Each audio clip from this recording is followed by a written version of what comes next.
ازيك النهاردة يا جميلة؟ عمرك سألتي نفسك هي حياتك اللي عايشاها دلوقتي دي عشوائية ولا هي نتيجة أفكارك اللي بتكرريها كل يوم؟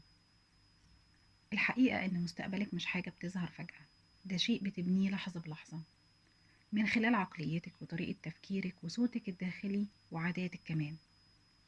ولما تتعلمي إزاي توجهي أفكارك هتبدأي بجد تمسكي بزمام أمور حياتك.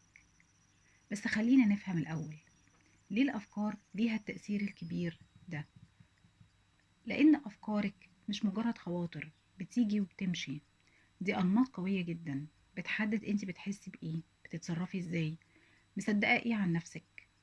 لما تكرري نفس الفكرة كل يوم بتبدأي تحسي إنها حقيقة حتى لو هي مش حقيقية. ولو صوتك الداخلي دايما بيقول أنا مش هقدر، أنا مش جاهزة، ما عنديش القدرة، ما عنديش الطاقة، تصرفاتك هتمشي ورا الإيمان ده، هتترددي وهتضيعي فرص وهتوقفي بدري. لكن لو أفكارك بقت أفكار داعمة، يعني مثلا أنا بتعلم، كل يوم قدامي فرصة أكون أحسن، كل يوم بقدر أتقدم خطوة لقدام، كل يوم بقدر أتحسن مع الوقت، حاجة جواكي هتبتدي تتغير وحياتك تبدأ تمشي في اتجاه مختلف.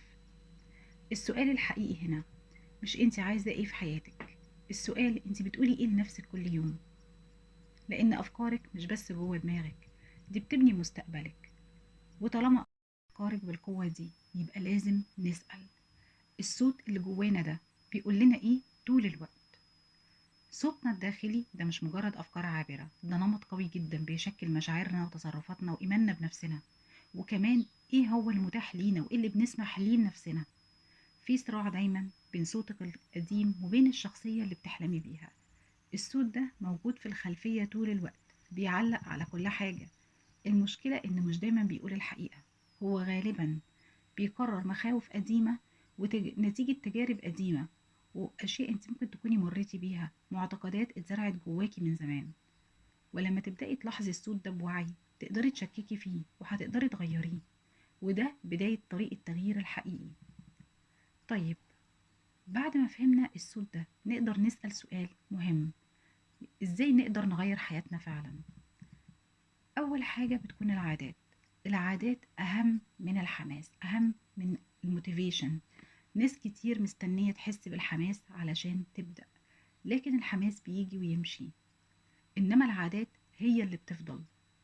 وده اللي بيأكد فكرة الاستمرارية. زي الاستمرارية دي زي النار بالظبط اللي بتفضل مشتعلة طول الوقت، هي اللي بتعمل الفرق الحقيقي، لأنها بتعمل حاجة اسمها مومنتم أو زخم أو تراكم.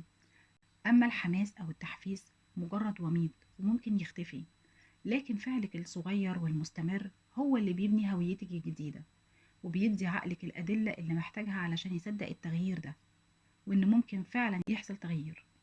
اسألي نفسك كل يوم، إيه الخطوة الصغيرة اللي هعملها النهاردة مهما كان مودي أو مزاجي أو ظروفي، حتى لو 5 دقايق بس. وفي طريقة أعمق من كده بكتير، طريقة فعلا بتأثر المسافة ما بين شخصيتك الحالية وما بين الشخصية اللي بتحلمي بيها. إنك تفكري كأنك بالظبط الشخصية اللي بتحلمي بيها، تبدأي تفكري وتتصرفي كأنك هي بالظبط قبل ما تشوفي النتيجة بعينك. وده مش تمثيل ومش كذب على نفسك، لكن اختيار لطريقة تفكير بتدعمك. بدل ما تقولي هبقى واثقة في نفسي في يوم من الأيام، اسألي نفسك، لو أنا واثقة من نفسي دلوقتي كنت هفكر إزاي؟ كنت هتصرف إزاي؟ إيه رد الفعل اللي ممكن أعمله؟ وامشي ورا التفكير ده. وافتكري، كل لحظة بتختاري فيها تفكري وتتصرفي كأنك الشخصية اللي بتحلمي بيها، انت فعلا بتبني مستقبلك لحظة بلحظة. انت مش مستنية تبقي الشخص ده، انت بتتمرني تبقيه فعلا، والتمرين ده بيبقى واقع. اعتبريها من روتينك اليومي وتمرني عليها كل يوم. مع كل ده في ناس كتير بتفضل واقفة مكانها. بس ليه يا ترى بنفضل محبوسين في نفس المكان فترة طويلة؟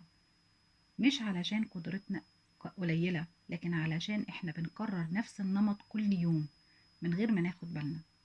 العقل دايما بيحب المألوف واللي اتعود عليه، والتغيير محتاج وعي وقرار، مش سهل. التغيير الحقيقي صوته بيكون هادي جدا بس قوي جدا. بيبدأ من جوه وبعدين يبتدي يظهر حواليكي.